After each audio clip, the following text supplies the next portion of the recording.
नमस्कार, जय हिंद प्यारे साथियों। स्वागत है आप सभी का आपके अपने यूट्यूब चैनल अमन स्टडी पॉइंट में।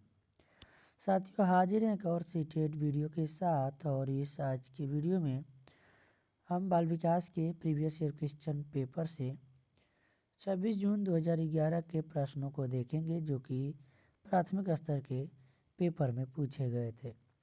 तो चलिए शुरू करते हैं वीडियो को, और वीडियो में पूरे अंत तक बने रहिएगा। पहला प्रश्न साथियों आप सभी के स्क्रीन पर कि प्राथमिक स्तर पर एक शिक्षक में निम्न में से किसे सबसे महत्वपूर्ण विशेषता मानना चाहिए? धैर्य और दृढ़ता, शिक्षक पद्धति और विषयों के ज्ञान में दक्षता, अति मानक भाषा में पढ़ाने में दक्षता, या फिर पढ़ाने की उत्सुकता। तो यहाँ पर साथियों आपका सही जवाब हो जाएगा ऑप्शन ए। प्राथमिक स्तर पर एक शिक्षक में धैर्य और दृढ़ता को महत्वपूर्ण विशेषता मानना चाहिए। तो ए के साथ हमारा आंसर जाएगा। चलेंगे अगले प्रश्न की ओर। अगला प्रश्न है कि एक शिक्षक अपने लोकतांत्रिक स्वभाव के कारण विद्यार्थियों को पूरी कक्षा में कहीं भी बैठने की अनुमति देता है। कुछ शिक्षार्थी एक साथ बैठते हैं और चर्चा करते हैं या सामूहिक पठन करते हैं। कुछ चुपचाप बैठकर अपने आप पढ़ते हैं। एक अभिभावक को यह पसंद नहीं आता। इस स्थिति से निपटने में का निम्न में से कौन सा तरीका सबसे बेहतर हो सकता है? तो ऑप्शन है साथियों आप सभी के स्क्रीन पर। अभिभावकों को प्रधानाचार्य से अनुरोध करना चाहिए कि वे उनके बच्चों का अनुभाग बदल दें। अभिभावकों को शिक्षक पर विश्वास व्यक्त करना चाहिए और शिक्षक के साथ समस्या पर चर्चा करनी चाहिए। या अभिभावकों को उस विद्यालय से अपने बच्चे को निकाल लेना चाहिए। या फिर अभिभावकों को प्रधानाचार्य से शिक्षक की शिकायत करनी चाहिए। तो यहाँ पर साथियों आपका सही जवाब हो जाएगा ऑप्शन बी। अभिभावकों को शिक्षक पर विश्वास व्यक्त करना चाहिए और शिक्षक के साथ समस्या पर क्या करना चाहिए? चर्चा करना चाहिए। ये हमारा सही जवाब हो जाएगा ऑप्शन बी। अनुभाग बदलने से और बच्चे को क्लास से बाहर निकाल लेने से, शिकायत करने से उस समस्या का समाधान नहीं निकलेगा। तो सबसे बेस्ट तरीका रहेगा हमारा ऑप्शन बी वाला। बी के साथ आंसर लगाएंगे। अगला प्रश्न यह है कि वह अवस्था जब बच्चा तार्किक रूप से वस्तुओं व घटनाओं के विषय में चिंतन प्रारंभ करता है, वह कौन सी अवस्था है? ये आपसे पूछा गया है। और ये चारों अवस्थाएं किसके द्वारा दिया गया है? तो ये अवस्थाएं जो हैं जीन पियाजे के द्वारा दी गई है। आंसर हो जाएगा ऑप्शन सी, मूर्त संक्रियात्मक अवस्था। चलेंगे अगले प्रश्न की ओर। कह रहा है कि मन का मानचित्रण किससे संबंधित है? साहसिक कार्यों से, की क्रिया योजना से, मन की चित्र बनाने से, मन की क्रियाशीलता पर अनुसंधान से, या फिर बोध यानी समझ बढ़ाने की तकनीक से। तो सही जवाब हो जाएगा ऑप्शन सी, मन की क्रियाशीलता पर अनुसंधान से। और अगला प्रश्न आपका ये है साथियों, कह है कि विशेष रूप से प्राथमिक स्तर पर विद्यार्थियों की सीखने संबंधी समस्याओं को संबोधित करने का सबसे बेहतर तरीका है। कह रहा है कि महंगी और चमकदार सामग्री का प्रयोग करना, सरल और रोचक पाठ्य पुस्तकों का प्रयोग करना, कहानी कथन पद्धति का प्रयोग करना, या फिर क्षमता के अनुरूप विभिन्न शिक्षण पद्धतियों का प्रयोग करना। तो ऑप्शन डी इस प्रश्न का सही जवाब हो जाएगा, क्षमता के अनुरूप विभिन्न शिक्षण पद्धतियों का प्रयोग करना। चलेंगे अगले प्रश्न की ओर, देखेंगे अगले प्रश्न को। अगला प्रश्न साथियों आपका ये रहा, निम्न में से कौन सा शिक्षार्थियों में सृजनात्मकता का पोषण करता है? तो यहाँ पर आप सभी के स्क्रीन पर ऑप्शन दिया गया है। यहाँ पर अब हम लोग आंसर लगाएंगे। तो देखिए ऑप्शन दिया गया, प्रत्येक शिक्षार्थी की अंतर्जात प्रतिभाओं का पोषण करने के अवसर उपलब्ध कराना, देखिए अवसर की बात की गई है, हमने बताया था जहाँ भी अवसर सहायता की बात की जाए तो वो अपना पॉजिटिव होता है, प्रश्न भी पॉजिटिव है। विद्यालय जीवन के प्रारंभ से उपलब्धि के लक्ष्यों पर बल देने की बात की गई है, निगेटिव है। परीक्षा में अच्छे अंकों के लिए विद्यार्थियों को कोचिंग कराना, अच्छे अंकों की बात की गई है, ग्रेड निर्धारित जहाँ भी की जाए निगेटिव में आएगा। अच्छा शिक्षा के व्यवहार मूल्यों के लिए विद्यार्थियों का, यहाँ पर ये बाकी का ऑप्शन यहाँ पर नहीं है, शायद मिस प्रिंटिंग है, तो यहाँ पर हमारा सही जवाब ये वाला हो जाएगा, ऑप्शन ए, जो कि इसमें दिया गया है अवसर उपलब्ध कराना। चलेंगे अगले प्रश्न की ओर। अगला प्रश्न है कि पियाजे के अनुसार निम्नलिखित में से कौन सी अवस्था में बच्चा अमूर्त संकल्पनाओं के विषय में तार्किक चिंतन करना प्रारंभ कर देता है। तो देखिए मूर्त, अमूर्त, पूर्व संवेदी और ये सभी आ गया है, और हमने इसके पहले वाले प्रश्न में, यानी दोनों जो है जीन पियाजे से ही प्रश्न यहाँ पर पूछे गए हैं। यहाँ पर जो आपका सही जवाब होगा साथियों, औपचारिक संक्रियात्मक अवस्था 12 वर्ष एवं ऊपर, तो सही जवाब लगाएंगे ऑप्शन ए के साथ। अगला प्रश्न आपका ये रहा, स्क्रीन पर कह रहा है कि सीखना समृद्ध हो सकता है, यानी सीखना जो है कब समृद्ध हो सकता है। कक्षा कक्षा में अधिक से अधिक शिक्षण सामग्री का प्रयोग किया जाए, शिक्षक विभिन्न प्रकार के व्याख्यान और स्पष्टीकरण का प्रयोग करें, या कक्षा में आवधिक परीक्षाओं पर अपेक्षित ध्यान दिया जाए, या वास्तविक दुनिया से उदाहरणों को कक्षा में लाया जाए जिसमें विद्यार्थी एक दूसरे से अंतः क्रिया करे और शिक्षक उस प्रक्रिया को सुगम बनाए। तो सबसे सटीक आंसर हमारा ऑप्शन डी यहाँ पर हो जाएगा। अगला प्रश्न है कि निम्न में से कौन सा कथन सीखने की प्रक्रिया की विशेषता नहीं मानना चाहिए। नहीं मानना चाहिए निगेटिव है, ये देखना है आपको, इसके अनुसार हमें अपना आंसर यहाँ पर लगाना है। तो ऑप्शन आपका ये है कि सीखना एक व्यापक प्रक्रिया है, सही है। सीखना लक्ष्योन्मुखी होता है। अनधिगम भी सीखने का प्रक्रिया, हमने बताया था कि त्रुटि होती है, तो ये भी एक सीखने का क्या है, सीखने की प्रक्रिया के अंतर्गत आता है। शैक्षिक संस्थान ही एकमात्र स्थान है जहाँ अधिगम प्राप्त होता है, तो देखिए एकमात्र और ही, तो हमने बताया था कि ही और एकमात्र केवल, अगर ऐसे ऑप्शन आते हैं तो ये निगेटिव में आएंगे, तो यहाँ पर हमारा नहीं पूछा गया, इसलिए डी के साथ आंसर लगाएंगे, डी वाला सही जवाब हो जाएगा। अगला प्रश्न आपका यह साथियों की 5वीं कक्षा के दृष्टिबाधित विद्यार्थी के माता पिता और मित्रों द्वारा उसे दैनिक कार्यों को करने में सहायता की जानी चाहिए, या फिर के साथ कक्षा में सामान्य रूप से व्यवहार किया जाना चाहिए और श्रव्य सीडी के माध्यम से सहायता उपलब्ध कराई जानी चाहिए। दृष्टिबाधित है तो श्रव्य यानी सुनने वाली सीडी के माध्यम से, ये ऑप्शन बी में है, ये हमारा आंसर हो जाएगा।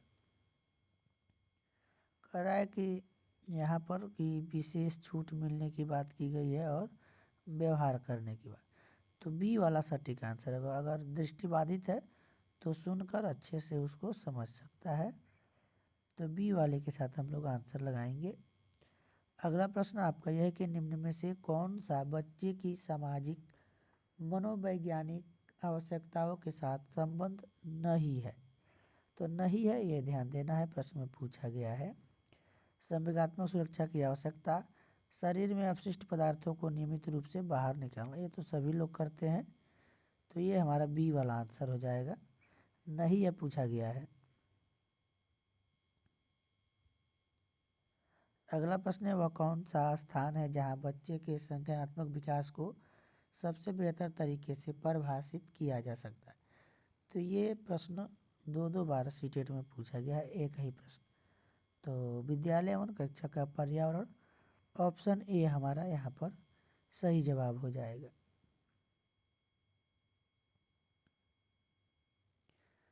चलिए देखते हैं अगले प्रश्न को। रिक्त स्थान को अभिप्रेरित शिक्षण का संकेतक माना जाता है, यानी किसको जो है एक अभिप्रेरित शिक्षण का संकेतक माना जाता है। तो ये भी प्रश्न हम लोग प्रीवियस ईयर में कर चुके हैं और ये प्रश्न भी एक बार और कभी परीक्षा में पूछा गया है। सही जवाब हो जाएगा विद्यार्थियों द्वारा प्रश्न पूछना, तो बी के साथ आंसर जाएगा। अगला प्रश्न आपका यह है कि निम्न में से कौन सा बुद्धिमान बच्चे का लक्षण नहीं है, ये पूछा गया है। तो नहीं है तो यहाँ पर निगेटिव वाला ही हमारा ऑप्शन होगा। कह रहा है कि वह जो लंबे निबंधों को बहुत जल्दी रटने की क्षमता रख, तो रटने की बात की गई तो रटना, याद करना, कंठस्थ करना, जहाँ भी आए निगेटिव में आता है, तो आंसर लगाएंगे डी के साथ। यहाँ पर जो भी देखेंगे आपका पॉजिटिव है तीनों ऑप्शन। अगला प्रश्न आपका यह है स्क्रीन पर कि बच्चे दुनिया के बारे में अधिगम समझ का सृजन करते हैं, इसका श्रेय किसको जाता है, यानी ये किनके द्वारा कहा गया है, तो ये ऑप्शन डी पियाजे के द्वारा कहा गया है। पियाजे के अनुसार ये परिभाषा दिया गया है। अगला प्रश्न है कि कृतिका अक्सर घर में ज़्यादा बात नहीं करती, लेकिन विद्यालय में वह काफ़ी बात करती है, यह किसको दर्शाता है। तो साथियों यह ऐसा इसलिए होता है कि उसको जो है उसके विद्यालय में उसके विचारों को वहाँ पर उसके विचारों को मान्यता दी जाती है। तो ऑप्शन सी यहाँ पर सही जवाब होगा। अगला प्रश्न यह है कि एक शिक्षक को अपने विद्यार्थियों की क्षमताओं को समझने का प्रयास करना चाहिए। निम्नलिखित में से कौन सा इस क्षेत्र के इस उद्देश्य के साथ संबंध नहीं है। कौन सा क्षेत्र, सामाजिक दर्शन, मीडिया मनोविज्ञान, शिक्षा मनोविज्ञान या फिर शिक्षा समाजशास्त्र। तो साथियों यहाँ पर आपका सही जवाब हो जाएगा ऑप्शन नंबर आपका यहाँ पर सी, शिक्षा मनोविज्ञान, इसके साथ जो है संबद्ध है, तो सी के साथ आंसर लगाएंगे। अगला प्रश्न है सीखने की प्रक्रिया में अभिप्रेरणा क्या करती है। तो देखिए जो मोटिवेशन है, अभिप्रेरणा है, वह शिक्षार्थियों में सीखने के प्रति रुचि का विकास करती है। तो ऑप्शन सी यहाँ पर सही जवाब हो जाएगा। अगला प्रश्न है कि शिक्षा के क्षेत्र में पाठ्यचर्चा शब्दावली किसकी ओर संकेत करती है। तो शिक्षा के क्षेत्र में जो है पाठ्यचर्चा वह जो शब्दावली है वह विद्यालय का संपूर्ण कार्यक्रम जिसमें विद्यार्थी प्रतिदिन अनुभव करता है, इसकी ओर संकेत करता है। तो ऑप्शन ए यहाँ पर सही जवाब हो जाएगा। अगला प्रश्न है कि साथियों निचली कक्षाओं में शिक्षण की खेल पद्धति का मूल रूप से आधारित है, यानी किस पर आधारित है, शिक्षण पद्धति के सिद्धांतों पर या फिर विकास एवं वृद्धि के मनोवैज्ञानिक सिद्धांतों पर, शिक्षण के समाजशास्त्रीय सिद्धांतों पर या फिर शारीरिक शिक्षा कार्यक्रमों के सिद्धांत पर। तो ऑप्शन हमारा यहाँ पर बी सही हो जाएगा, विकास एवं वृद्धि के मनोवैज्ञानिक सिद्धांतों पर। अगला प्रश्न साथियों एक बच्चा अतीत की समान परिस्थिति में की गई अनुक्रियाओं के आधार पर नई स्थिति के प्रति अनुक्रिया करता है, यह किससे संबंधित है। तो साथियों यह जो संबंधित है यह सीखने के सादृश्यता नियम से संबंधित है। ऑप्शन डी इस प्रश्न का सही जवाब है। अगला प्रश्न है कि रिक्त स्थान प्रतिभाशाली होने का संकेत है, नहीं है पूछा गया है। तो नहीं है यानी निगेटिव ऑप्शन, या तो झगड़ा करेगा, झगड़ालू होगा, दूसरों से क्या करेगा, झगड़ेगा, तो ये नहीं है। अभिव्यक्ति में नवीनता ये होती है विशेषता प्रतिभाशाली बच्चों की, जिज्ञासा भी होती है, सृजनात्मक विचार भी होते हैं, तो ए के साथ आंसर लगाएंगे। अगला प्रश्न है कि विशेष आवश्यकता वाले बच्चों को शिक्षा उपलब्ध कराई जानी चाहिए। तो देखिए अलग नहीं कराना चाहिए। समावेशी शिक्षा आपने अगर पढ़ा होगा तो उसमें बिना किसी भेदभाव के सबको एक साथ एक छत के नीचे शिक्षा दी जाती है, बिना किसी जाति, बिना किसी लिंग, यानी किसी भी आधार पर उनके साथ भेद नहीं होना चाहिए।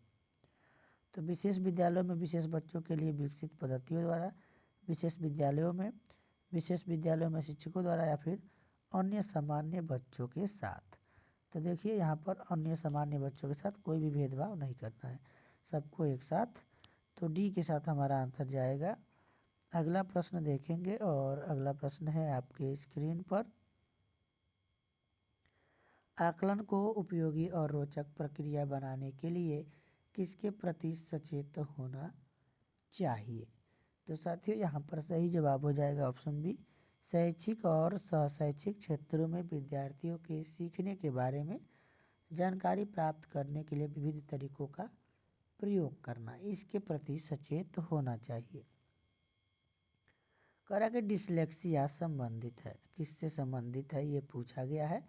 और ये भी प्रश्न दो प्रीवियस ईयर हमने पहले वीडियो देखा था, उसमें भी ये प्रश्न आया था, यानी ये भी प्रश्न रिपीटेड। तो डिसलेक्सिया पठन संबंधी विकार होता है, ऑप्शन यहाँ पर आपका बी सही हो जाएगा। डिसकैलकुलिया जो होता है गणितीय विकार होता है डिसकैलकुलिया। डिस्ग्राफिया होता है लेखन संबंधी विकार। तो अगला प्रश्न है आपका ये कि बच्चों की सीखने की प्रक्रिया में माता पिता को किसकी भूमिका निभानी चाहिए? अग्रोन्मुखी, सहानुभूतिपूर्ण, तटस्थ या फिर नकारात्मक? तो देखिए नकारात्मक नहीं होगा यहाँ पर, अग्रोन्मुखी, ऑप्शन ए यही आंसर आयोग के द्वारा दिया गया था। तो आंसर हमारा ए हो जाएगा। देखेंगे अगले प्रश्न को। अगला प्रश्न है कि विकास कभी न समाप्त होने वाली प्रक्रिया है, यह विचार किससे संबंधित है? तो यह निरंतरता के सिद्धांत से संबंधित है, ऑप्शन ए सही जवाब हो जाएगा। कह रहा है कि सीखने के अंतर्दृष्टि सिद्धांत को किसने बढ़ावा दिया? तो सीखने के अंतर्दृष्टि सिद्धांत को बढ़ावा दिया जर्मनी के गेस्टाल्टवादियों ने। तो ऑप्शन डी यहाँ पर हमारा सही जवाब हो जाएगा। कह रहा है कि निम्नलिखित में से किस अवस्था में बच्चे अपने समवयस्क समूह के सक्रिय सदस्य हो जाते हैं? सक्रिय सदस्य की बात की गई है साथियों, यहाँ पर किशोरावस्था, ऑप्शन डी सही जवाब हो जाएगा।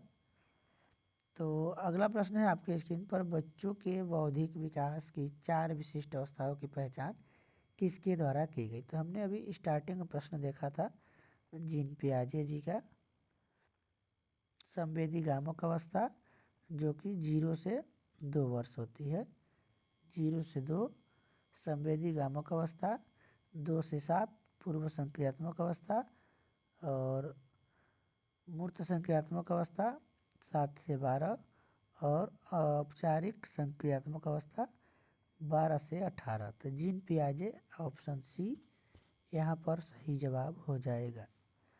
तो साथियों आज के वीडियो में बस इतना ही।